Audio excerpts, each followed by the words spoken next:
The Denver Broncos hopped in a hot tub time machine and took a trip back to 2020 in a 23-7 loss to the Baltimore Ravens at home. They dropped to 3-1 on the season. What went wrong? Where things stand right now with the Broncos at quarterback, considering an injury to Teddy Bridgewater? Not to mention, where can the team grow from here? Sayre, Bedinger, myself, we break it all down on today's brand new episode, Locked on Broncos. You are Locked on Broncos, your daily Denver Broncos podcast. Part of the Locked On Podcast Network. Your team every day.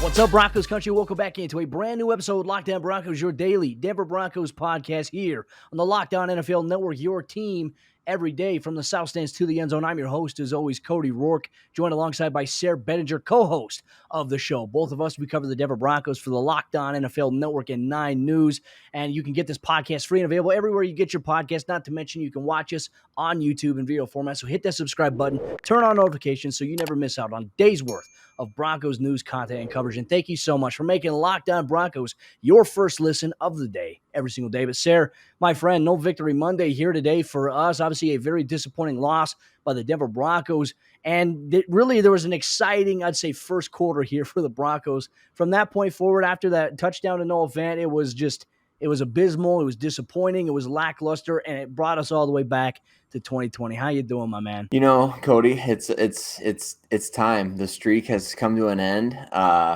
Since I joined, the podcast, we'd been undefeated up until this game against the Ravens. So rest in peace to streak number 1. We start a new streak now going forward. But all told, Cody, my teeth are all still intact. You see that there? No knee-jerk reactions over here. It's one game. Yes. And the Broncos are still 3-1. So, hey, it's back to the drawing board. But we got to talk about this loss. We got to figure out how they can get better and what they can do tangibly before they play the Pittsburgh Steelers. Yeah, well, look, the Broncos came into this matchup, and the emphasis was, we want to limit Lamar Jackson as a running quarterback. Well, the Broncos did that, but the issue was he got him through the air. And, a little bit of a disappointing performance, a couple of chunk plays downfield. Hollywood Brown beats Justin Simmons and Kareem Jackson in coverage for a touchdown. He made a fantastic play, by the way. Hats off to the Baltimore Ravens, by the way. There's a lot of Ravens fans in the comment section from one of the previous episodes that we did. Look, it's easy to say, here's what we're going to do to stop Lamar Jackson. Here's what you need to do to stop Lamar Jackson. It's so much harder to do it. And look, hats off, a lot of respect to the Ravens. They're a dang good football team. And they out-physicaled the Denver Broncos in every facet on Sunday. And look, the offense was rolling there. They were able at the end to get to 100 yards rushing as a team. The Ravens were. But, Lamar really had success through the air. And a lot of that was just due to the fact that you try to do so many things to limit him.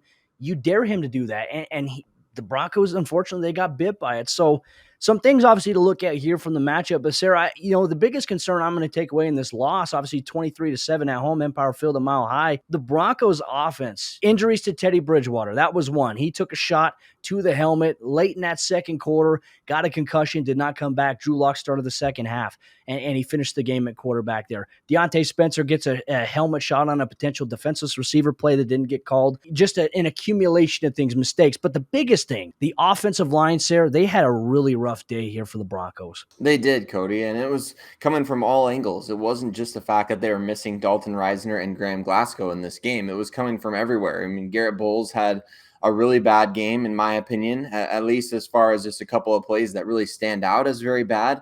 A bull rush got him on one play. He got called for a holding on probably Drew Lock's best play of the game that could have kept the Broncos in the game. So, but I'm with you. The big concern right now is Teddy Bridgewater. And we heard after the game, that he's feeling better, but we'll see what that means. You got to go through the NFL's concussion protocol and those type of deals. So obviously a big concern there, but you're right. I mean, this was one thing that I talked about before this game was even played, is talking about the fact that we don't want to, after the game, be talking about penalties or officiating being a big issue in this game. And of course, we look back at this and we think, man, how different could things have been if they had just called a 15-yard penalty on the Deontay Spencer hit? Because the ripple effect of that was then I believe it was the very next play, Teddy Bridgewater got hurt. So it's that kind of domino effect throughout the course of a game. And of course, you talked about the play to Hollywood Brown, the big deep ball that got past Kareem Jackson and Justin Simmons in this game. Well, the Broncos had one just before that, to Albert Okwuegbunam down the right sideline that would have been a touchdown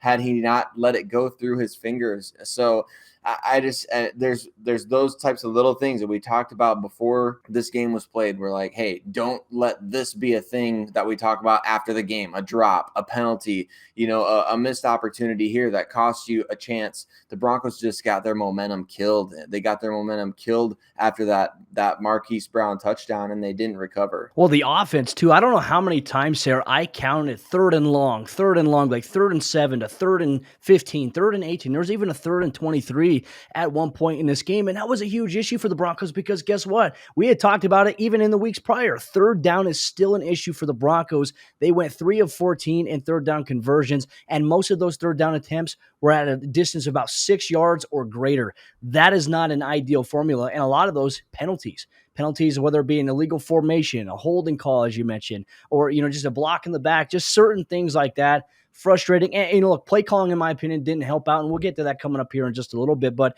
let's talk about some of the injuries. Obviously, Patrick Surtain was ruled out late in that fourth quarter with a chest injury. I'm hoping it's just something along the lines of, okay, the outcome's already determined. There's no need of putting him out there. Let's just hold him out. So we have yet to hear from Vic Fangio as to what that may be. We're going to find out on Monday, obviously, at his press conference. But no time to dwell. Look, missed opportunities. And there's other things I'm going to get into. I feel like we don't have enough time to get into everything, but we'll try our best. But the thing that stood out to me, the Broncos, they gave up big plays in this game. That was a difference maker defensively. A couple of big plays made the difference, and the offense struggled. That was really the summary of the game here for the Denver Broncos. And there's some other things they obviously have to address too. But for Denver to have 10 punts on the offensive side of the ball, and a lot of those being 3-play, 4-play, 5-play drives, and not even getting over the threshold consistently enough of 20 yards. I mean, there were times where the Broncos had a 3-play or 4-play drive for 0 yards or negative yards in this game, Sayre. That cannot happen against any team. Doesn't matter if you're playing the Jaguars, the Jets, or the Giants, who, look, the Jets and the Giants, they got to win over 2 pretty good football teams. So I'm not waving the white flag here and saying, look, Broncos fans, press the panic button. You should not do that just yet. And I'm going to tell you why coming up here in just a moment, Broncos Country. But before we do that, let me tell you about the sponsor of today's episode of the show, our post-game report. There's good friends over there at Get Upside. And with the Get Upside app today, you never have to pay full price at a gas pump ever again. And if you sign up using the free app today in your Google Play Store or App Store, make sure you use promo code TOUCHDOWN, and you can get an additional 25 cents per gallon cash back when you fill up your tank today. On top of that, listeners of Locked On Broncos are getting 25 cents cash back every time they fill up. So with promo code TOUCHDOWN, you get an additional 25 cents. That's 50 cents per gallon cash back when you fill up your tank today with the Get Upside app. And if you're an avid driver like me, you travel everywhere, Get Upside is going to come in clutch in the fourth quarter for you because you can make up to $200 or $300 cash back by how often you drive with the Get Upside app today. And it's easy to cash out. You can connect your bank account, PayPal, or you can even get gift cards from Amazon or other brands today. So make sure you sign up today. Use promo code TOUCHDOWN to get 50 cents per gallon cash back today with the Get Upside app. All right, Sayre, jumping into the second half action of today's episode, Locked On Broncos, really addressing the game. An abysmal performance by the team overall, and it brought us all the way back to last season. However, I want to spend this segment right here. I really want to focus on what are some concerns that we saw about this team here and every facet of the game here. And I feel like one thing, on Sunday, I felt like the Broncos were outcoached by John Harbaugh and his staff, and you can only do so much. Look, we had a halftime show on Twitter Spaces. The Broncos came out for this game fired up. But guess what? That hot start, that fuse, it sizzled out. And you can't have that. I mean, for the Broncos to force the first 3 possessions for the Ravens to punt 3 times and hold them to negative plays, that was huge for the Broncos. They came out fired up, but the offense has to reward them. So the biggest concern I have right here, Sayre, looking back on this game, have to get to all 22, but the initial concern here is that the offense is still the problem right now for the Broncos. It doesn't matter if Teddy's at quarterback. It doesn't matter if Drew's at quarterback. The offensive line, the protection was an evident issue, but a bigger issue in this game, Sayre, for me, the Broncos, they abandoned the rushing game, and they were off to a hot start with Javonte Williams. He gave them so much momentum, and then they abandoned it when they didn't need to. To me, that is one of the bigger concerns I have with this loss. I think that's spot on, too. I mean, it's exactly what the issue with this team is. Look, if any team in the NFL forces 3 straight punts to open a game against Lamar Jackson, I mean, you better be hoping for at least 14-0 at the end of that. I mean, that's just, and especially the way the Ravens have been giving up points this season. We talked about that before this game as well. The fact that they have been showing that they'll give up some points. They've been missing plenty of tackles. So it's not like the Denver Broncos came into this game without a great opportunity to really get the offense going. And of course, we know the Baltimore Ravens play an aggressive style of defense, right? So we knew going into this game exactly what was coming. The Broncos knew exactly what was coming. And it's unfortunate. You're right. It does feel like we took a spin back to last season. Doesn't matter who the quarterback is, doesn't matter what personnel is out there. And of course, we understand that injuries make a difference in this. You know, it's Jerry Jeudy, KJ Hamler, the two starting guards. That makes a huge difference in the grand scheme of things. Jerry Jeudy is a third down converting machine. He should be, at least with the way that he can get open. So of course you're missing plenty of guys out there, but it is a concern, Cody. You want to be able to go out and execute, especially on your home field, especially when the running game is playing well. You didn't really convert. The Broncos didn't do well off play action in this game, which was really surprising. That was a huge issue for me. So, and of course, like you and Vic Fangio noted, being behind the sticks on third down was a problem. You can't have that kind of stuff. You can't have, like we talked about in the first segment, those little penalties throughout the course of a game that add up, that compound effect of negativity. It just drained the life out of this team. And you could see once Teddy went down with his injury, you could kind of just see in the second half, they just came out. It didn't look like there was much tempo. They abandoned the run, like you said, and it just didn't have flow. And I think the biggest concern for me, in addition to what you said about third down offense converting, Cody, is the fact that the Broncos just do too many things that I think are low percentage on third down. You know, we saw Teddy Bridgewater even check into that screen pass to Cortland Sutton. We see a lot of downfield throws, like really long downfield throws on third down.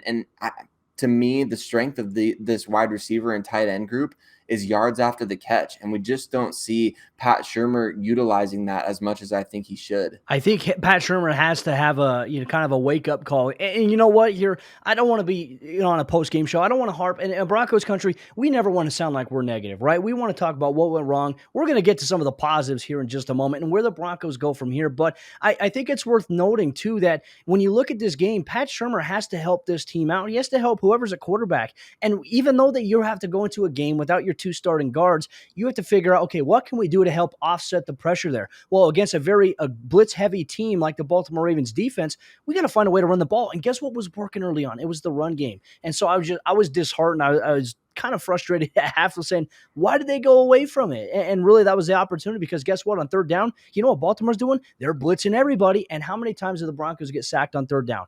Multiple times. But I will say this to kind of balance it out. The Broncos, they punted 10 times. The Ravens, they punted 7 times. The defense obviously had their mistakes where they gave up some plays, but they also did their job, I think, in a lot of ways. For the most part, they helped get the Broncos back into field position. There was a drive where the Broncos even started near midfield, and they punted the ball away after a 3-play drive. Like, it goes back to some of these things here. Special teams. Okay, we talk about, you have the Deontay Spencer injury. Right after that, you have the Teddy Bridgewater injury. And literally the play right after that, you punt the football away and you give up a 43-yard return that leads to them kicking a field goal and getting 3 points right before halftime. Special teams, once again, Sayre, here we are saying, okay, hey, what is it this week? It was a big-time return, and I don't know when it's going to be when the Broncos just say, hey, look, we need to do something different, because what we're doing on special teams, it's not working. So I'll leave you there with that. But I do want to focus on the positives here. Let's get into some of the things that maybe stood out. I think that even though you look at a loss, right, and it's so early on in the season here for this Denver Broncos football team, Sayre, an ass kicking could do one of two things. It can completely demoralize you,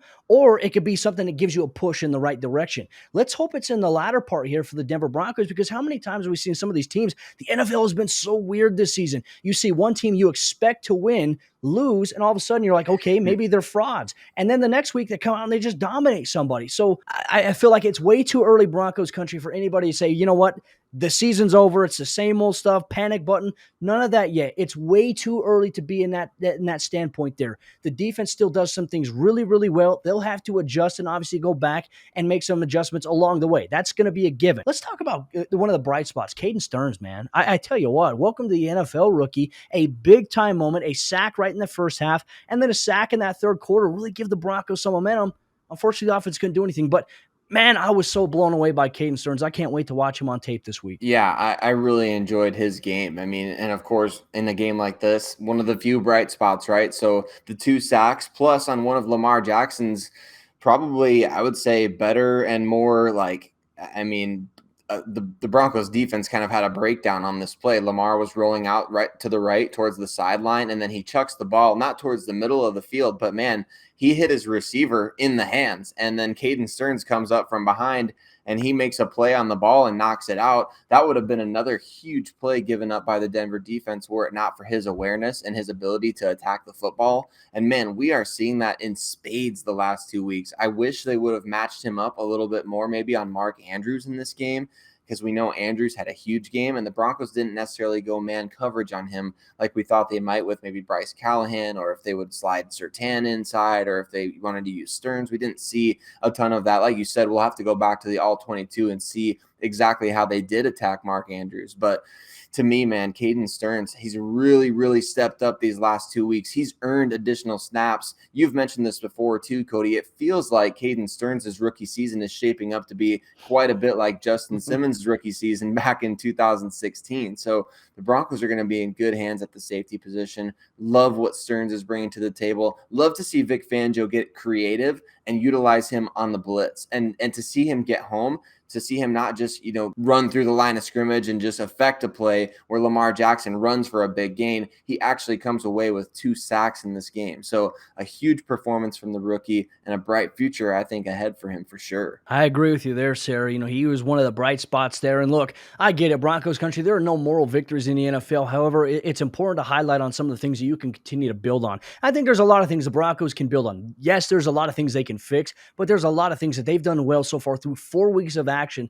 that they just need to continue to build on, and we'll continue to harp on that here on the Lockdown Broncos podcast. But Broncos country coming up here in just a moment. Sayre and I asked the question, where do the Broncos go from here ahead of their Week 5 matchup on the road against the Pittsburgh Steelers? We're going to break that down coming up here in just a moment. But before we do that, let me tell you about the 2 other sponsors of tonight's episode. Lockdown Broncos is our good friends over there at DirecTV Stream and Built Bar. With DirecTV Stream, you no longer have to utilize all these different logins, all these different accounts from your friends, your mother-in-law, your girlfriend. You can get everything that you need from your sports, live television, and all your on-demand action in one place, and that is with DirecTV Stream. And it brings you your live TV and on-demand favorites together like never before, so you can watch your favorite sports, movies, and shows all in one place. That means no more juggling the remotes, no more trying to find out the password in your phone, on your notes, or going back through text messages saying, hey, what was the password to this? You don't have to do that anymore because DirecTV Stream has you covered. You can cut the cord today, and you can learn more at directtv.com to check it out. That's directtv.com. Compatible device is required, and content varies by package. And our good friends over there at Built Bar, the best tasting protein bar on the market here today. 9 amazing flavors, including the occasional limited time flavor. Be sure to check out built.com to see which flavors, what limited time flavors are available. You can get a box of 18 bars that have mixed flavors to figure out if you can find your favorite in that box, or if you already have a favorite like me and peanut butter brownie, make sure you get yourself a box of 18 of that, and you can go to built.com to get access to that today. Not to mention, Built Bars are the healthiest protein bar that are out there on the market. 17 grams of protein, only 130 calories, and only 4 grams of sugar. That is the best bang for your buck, and you can get your hands on a box of Built Bar today by going to Built.com. And when you go to checkout, use promo code LOCK15. That's going to get you 15% off your next order. Once again, promo code LOCK15 is going to get you 15% off your next order at Built.com. All right, Sayre, jump into the fourth quarter action of today's episode, Lockdown Broncos. Just a reminder, Broncos country, thank you so much for making Lockdown Broncos your first listen of the day every single day. You're going to get Broncos news and coverage from Sayre and myself, not to mention game recaps.